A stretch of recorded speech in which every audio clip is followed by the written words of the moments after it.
sometimes the biggest mysteries come from the smallest clues. Today, we're chasing a ghost, not of a person, but of an entire world. A world that might have vanished beneath the waves. And our only guide? It's just a single haunting phrase that points to something incredible hidden in the deep. Let's see where it takes us. Ancient buildings that are hidden in the deep, dark sea. That's it. That's all we have to go on. Think about that for a second. It's not a headline. It's not some scientific paper. It's a fragment, a whisper that hints at a story so immense it's almost impossible to imagine. So let's do this. Let's not treat this as a fact, but more like the start of an investigation. Let's follow the breadcrumbs. If this were true, what would it even mean? What kind of world are we talking about? And what would it take to actually go out and find it? What I love about this phrase is how it just sparks the imagination, right? It's not just talking about a few ruins. It's suggesting an entire history that's been wiped clean from our maps, completely erased from memory. A civilization so ancient that its only tombstone is the ocean floor itself. It's an amazing idea, but it immediately slams you with this enormous question. I mean, finding a lost city on land is hard enough, but finding one hidden in the deep, dark sea? Whoa, that's a whole different level of challenge. So let's start right there, with the environment itself. The place described here, it's way more than just a location. It's the first and maybe the biggest character in our story. The deep sea is one of the most hostile places on Earth. Seriously, it's like an alien planet right here at home. First off, you've got the pressure. I mean, we're talking about the weight of miles of water pressing down on you. The force can be over 1,000 times what we feel up here. That's enough to crush a modern submarine like you'd crush a soda can. It's the first massive barrier to getting anywhere down there. And then there's the darkness. Once you get past a certain depth, sunlight just gives up. It can't penetrate. The deep, dark sea isn't just dim, it's a place of absolute permanent night. You can't use your eyes down there. You have to explore by sound, using sonar to kind of feel your way through a blackness that has literally never seen the sun. So you put it all together. This crushing force, the near freezing cold, the fact that our best tech can barely handle it. What you get is a hostile abyss. It's a part of our world that is pretty much defined by the fact that we can't be there. It is a realm of human absence.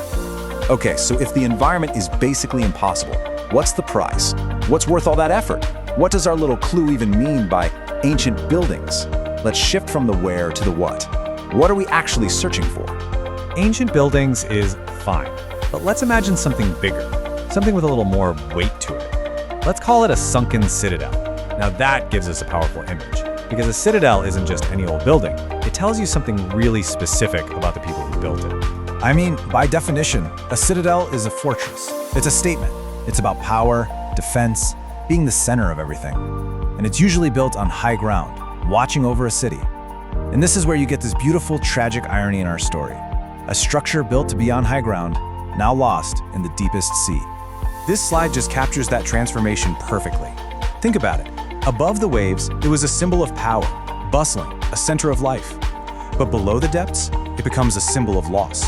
It's a realm of total silence. Its entire meaning gets flipped on its head. It's no longer the seat of rulers, it's a time capsule. And that is the key. The very same environment that makes it so impossible to find is also what could preserve it perfectly. We've actually seen this with real discoveries, like the ancient city of Thonis Heraklion in the Mediterranean. It was swallowed by the sea and kept safe for over 1,000 years. Hidden from wind, weather, and people, a sunken city becomes a civilization frozen in time. So what could we learn if we actually found something like this? This brings us to the really cool part of our whole investigation. What are the echoes of this lost world trying to tell us? What messages are waiting down there in the dark? The potential here is just staggering. A find like this could reveal entire histories we never even knew we had.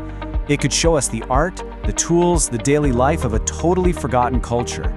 It could even help us reconstruct what the planet's coastlines and climate used to look like. And every one of those discoveries would just deepen our understanding of our own shared human story. So you see, the search for a sunken citadel isn't just about digging up old stuff. It's an act of listening. These aren't just stones and collapsed walls. They're messages from our own past, waiting in the quiet for somebody to finally come along and read them. So why does any of this matter, right? Why chase these echoes into such a ridiculously difficult place? Well, because exploring the unknown, whether it's deep space or the deep ocean, has always been about understanding ourselves a little better. I think this says it perfectly. For so long, we've treated the ocean like a place to just get rid of things. But the thing is, the deep sea, it forgets nothing. It holds on to the ships, the cities, and the stories we've lost, keeping them safe in its cold, dark archive. And that leaves us with this final, amazing thought. We honestly know more about the surface of Mars than we do about our own ocean floor. So as our technology gets better and better, it's not a question of if we'll find something down there that changes everything we thought we knew. It's just a question of when. What story is just waiting for us, down in the dark, ready to be told?